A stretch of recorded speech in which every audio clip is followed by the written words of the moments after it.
क्या अभी मजा आएगा ना भिड़ो বাইদেউ ৰ'বচোন ক'ত যায় আপুনি দোকানত বজাৰ ল'ব আহিছোঁ কি লাগিছিল আপোনাক আটা 5 কিলো আৰু 1 বেগ চাউল লাগিছিল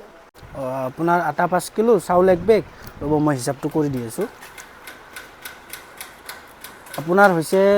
৩৫০০ টকা अच्छा আপুনি এটা কাম কৰক পইচাটো মোক দিয়ক মই এটা মানে দোকানত নাই মই গুদামৰ পৰা আনি দি আছোঁ ঠিক আছে মই দি আছোঁ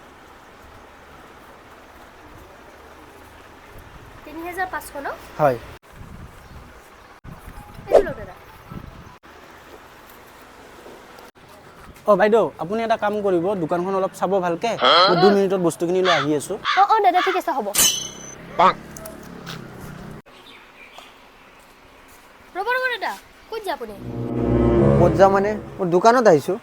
আপুনি এতিয়া যাওক দোকানী নাই দোকানী আহিলে আহিব এতিয়া দোকানীয়ে মোক দোকানখন ভালকৈ চাই থাকিব দিছে দোকান চাব দিছে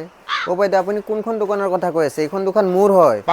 কি অলপ জাবৰ পেলাব গ'লে আৰু দোকানীয়ে চেঞ্জ হৈ গ'ল নেকি কিয় দোকানী নাই বুলি আপুনি গম নাপায় দোকানী নোহোৱাকৈ যে আপুনি ডাইৰেক্ট ভিতৰত সোমাই আছে দোকান যাব নোৱাৰে এতিয়া দোকানী নাই তাৰমানে দোকানী নোহোৱা দেখা পাই আহি কিনে পুৰা বস্তু লৈ কিনে পলাবৰ ধ্যান ন এতিয়া দোকান যাব নোৱাৰে দোকানে মোক দোকানখন চাব দিছে इसकी माँ का भोला चेहरा বাইদেউ এইখন দোকান মোৰ হয় আৰু মইহে এইখন দোকানৰ মালিক গম পাইছে দাদা আপুনি কি কয় তেনেহ'লে মই কাক পইচা দিলোঁ দাদা মোৰ ৩০০০ টকা গ'ল তেনেহ'লে এটা মানুহ ইয়াতে বহি আছিল দোকানী বুলি কৈছে মই ৩০০০ টকা বস্তু নিব পঠাই দিছোঁ প্লিজ আপুনি মোক পইচাখিনি ওলাই দিয়ক বাইদেউ মই কি জানো আপুনি কাক পইচা দিছে এতিয়া যাওকচোন ইয়াৰ পৰা মোৰ দোকানৰ টাইম আপুনি কাষ্টমাৰ আহিছে মোৰ আপুনি যাওক